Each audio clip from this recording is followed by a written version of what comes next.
Member पर कोई accusation लगाता है तो उस मेंबर को जवाब देने का हक होता है। मैंने एक चिट्ठी लिखी, उस चिट्ठी का जवाब नहीं आया। दूसरी चिट्ठी लिखी, उस चिट्ठी का जवाब नहीं आया। फिर मैं स्पीकर के चेंबर में गया। मैंने स्पीकर सर से कहा, स्पीकर सर, ये कानून है, ये रूल है, इन्होंने झूठा आरोप लगाया है, मुझे आप बोलने क्यों नहीं दे रहे हैं?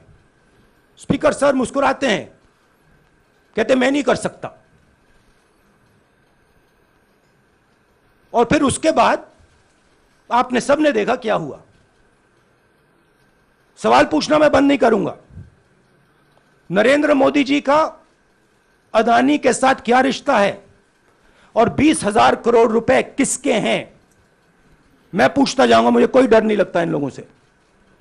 और अगर ये सोचें कि मुझे डिस्क्वालीफाई करके, धमका के, जेल में डाल के मुझे बंद कर सकते, नहीं, मेरी वो हिस्ट्री नहीं है। मैं हिंदुस्तान के लोकतंत्र के लिए लड़ रहा हूं और मैं हिंदुस्तान के लोकतंत्र के लिए लड़ता रहूंगा। किसी चीज से नहीं डरता हूं, यह सच्चाई है। अब आप सवाल पूछिए। एक एक करके प्लीज। हाँ मोहित, I'll say it in English also.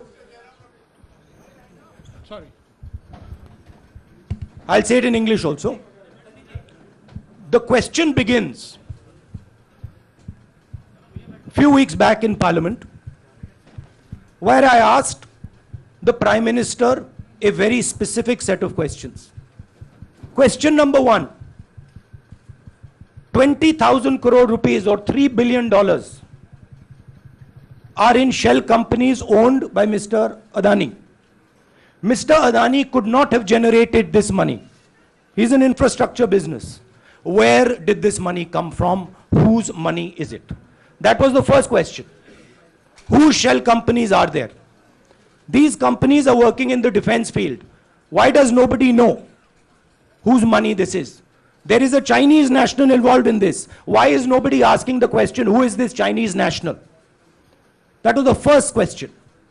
Second question was set of questions with proof.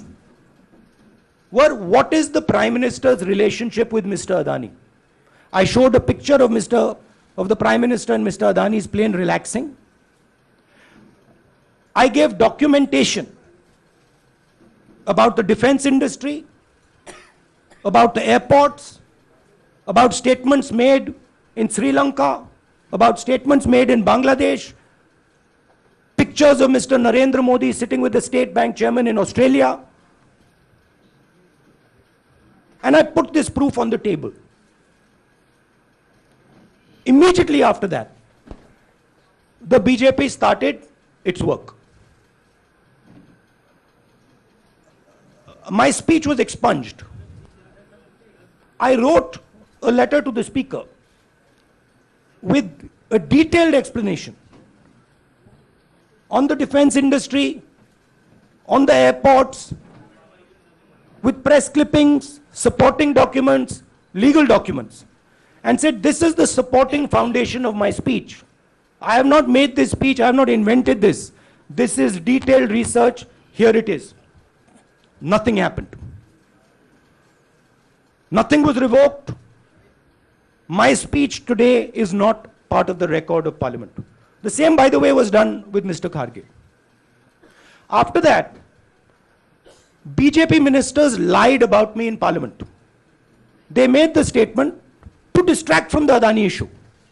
The whole game, disqualification, and all these statements are to distract from the central question, whose money is it? 20,000 crores, whose is it? Kiska hai ye? That's the main question. The whole thing is to distract. So, they said that I've asked foreign forces to help India. Most ridiculous statement. I have never made such a statement. You can look at all the conversations I had in the United Kingdom. Not one such statement was made. In fact, I said this is India's problem. India has to resolve this problem, right? A minister lies on the floor of the House. I wrote to the speaker and I said, Speaker, sir, it is my right as a member of parliament, when somebody makes an accusation, to state my position. Please let me state my position. The first letter is not answered. I then write a second letter with more details, saying the names and what was said. Still no answer. I then go to the speaker's chamber and I say, Speaker, sir, what is going on? We live in a democracy. You are the defender of that democracy. Why are you not letting me make my statement? The speaker smiles and says, I cannot do that. Come and have a cup of tea with me. Right? So this is the whole drama that is being orchestrated to defend the Prime Minister from the simple question, whose 20,000 crore rupees, whose $3 billion went to Mr. Adani shell companies? हाँ जी मोहित, एक minute, सबको मौका मिलेगा। राहुल जी, मोहित दुबे हूं मैं। मेरा सवाल यह है कि आप शहीदों। By the way, sorry, I just need to finish that. I left out a part. Look, I am here defending the democratic voice of the Indian people. I will continue to do that. I am not scared of these threats, of these disqualifications, of these allegations, of these prison sentences. I don't care. I'm not scared of them. Okay? These people don't understand me yet. I am not scared of them. They are used to everybody being scared of them. I am not scared of them. Right? And I will continue to ask the question, what is the Prime Minister's relationship with Mr. Adani? It is an old relationship. It is a relationship that began when he was Chief Minister of Gujarat. Mr. Adani constructed the idea of Resurgent Gujarat, organized all that. This is a partnership. It's a close partnership. I'm going to keep asking that question. Rahul ji, मैं मोहित दुबे हूं। मेरा सवाल यह है कि आप शहीदों के परिवार से आते हैं। आपकी दादी भी डिस्क्वालीफाई हुई, जनता के बीच गई, आप सत्ता में वापस आए। आज के दौर में राहुल गांधी भी डिस्क्वालीफाई हो गए हैं, क्योंकि तमाम आपने इश्यूज को उठाया, चीन के इश्यूज को उठाया। क्या राहुल गांधी भी जनता के बीच में जाएंगे और वही वापसी फिर से करेंगे? राहुल गांधी भारत जोड़ो यात्रा में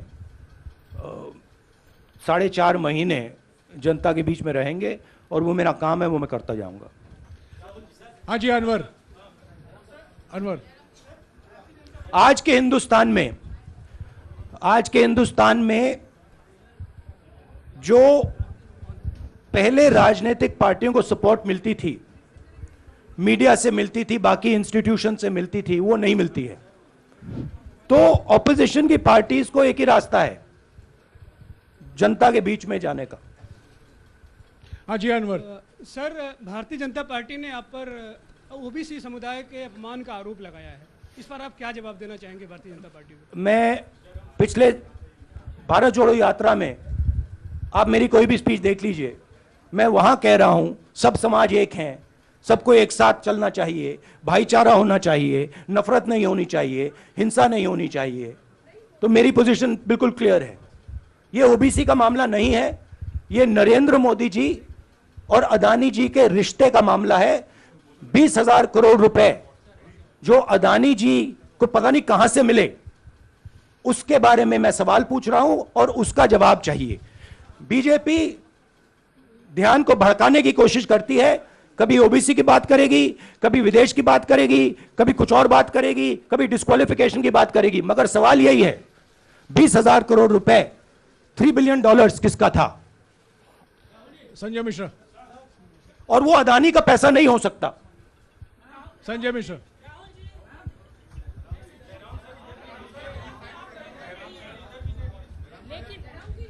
आपने कहा आप डरते नहीं हैं, लेकिन स्टेट के टारगेट पे हैं और स्टेट आपके खिलाफ है, पूरी स्टेट, पूरी मशीनरी आपके खिलाफ है। ऐसे में आपके सामने चैलेंजेस बहुत बड़ा है, तो रास्ता क्या है, रणनीति क्या है? देखिए भैया, चाहे स्टेट हो चाहे कुछ भी हो, मैं सच्चाई को देखता हूं, मुझे और किसी चीज में इंटरेस्ट नहीं है। मैं सच्चाई बोलता हूं। राजनीति में यह फैशनेबल बात नहीं है, मगर यह बात मेरे खून में है। मैं और कोई रास्ता निकाल ही नहीं सकता हूं। तो मेरा काम यह है, यह मेरी तपस्या है, जीवन की तपस्या है, उसको मैं करता जाऊंगा। चाहे मुझे डिस्क्वालीफाई करें, मारे पीटे जेल में डाले, मुझे कोई फर्क नहीं पड़ता। मुझे अपनी तपस्या करनी है। इस देश ने मुझे सब कुछ दिया है। शांत हो जाइए। इस देश ने मुझे सब कुछ दिया है, प्यार दिया है, इज्जत दी है, इसलिए मैं ये करता हूं। हाँ Supriya. Sir Rahul sir, BJP के जो लीडर्स आप पे अटैक कर रहे हैं उस पर आप क्या कहेंगे? और इसके अलावा वायनाड, वहां पर जब से खबर गई है वहां पे लोग बहुत डिसबिलीफ में हैं, प्रोटेस्ट भी इरप्ट हो रहा है, आप अपनी कॉन्स्टिट्यूएंसी के लोगों को क्या कहना चाहेंगे? नहीं, मैंने सोचा है कि मैं अपनी, देखिए मैंने कॉन्स्टिट्यूएंसी में भी बोला कि वायनाड के लोगों के साथ मेरा पारिवारिक रिश्ता है, फैमिली प्यार का रिश्ता है। तो मैंने सोचा कि मैं वायनाड के लोगों के लिए अपनी एक चिट्ठी लिखूं उनके लिए कि मेरे दिल में उनके लिए क्या है, तो वो तो मैं रिजॉल्व कर दूंगा। उनका, देखिए बीजेपी के नेताओं का काम यही है। देखिए वो सब नरेंद्र मोदी जी से डरते हैं, कारण आप जानते हो। नरेंद्र मोदी जी ने कहा कि देखिए ध्यान हटाना है। वो सब जानते हैं अदानी जी और नरेंद्र मोदी जी का रिश्ता, सारे के सारे जानते हैं क्या रिश्ता है, सब जानते हैं, मगर डरते हैं। तो अगर नरेंद्र मोदी जी ने उनसे कहा कि भैया ध्यान उधर करो, ध्यान उधर करेंगे। मगर सवाल यही है 20,000 करोड़ रुपए किसका है? हाँ जैनेंद्र, जैनेंद्र। राहुल जी पूरी कांग्रेस पार्टी, सर पूरी कांग्रेस पार्टी ये कह रही है कि आप चाहे वो गुजरात की कोर्ट ने आपको सजा सुनाई या आपका निलंबन हुआ, ये सब कुछ केंद्र सरकार प्रधानमंत्री के इशारे पर हो रहा है। लेकिन बीजेपी कह रही है कि कानून ने अपना काम किया है। तो जो ये दलील है कि कानून ने आपको सजा दी है और उसी की वजह से आपका निलंबन भी हुआ है, इस पर आप क्या कहेंगे? देखिए लीगल मैटर है, पर ये हुआ है। लीगल मैटर है। मैं हिंदुस्तान के लीगल सिस्टम को रिस्पेक्ट करता हूं। मैं लीगल मैटर पे इस प्रेस कॉन्फ्रेंस में बात नहीं करना चाहता हूं। हाँ संजीव, अगर आपके लीगल सवाल होंगे तो आप हमारी लीगल टीम से पूछ लीजिए। संजीव 1 मिनट संजीव।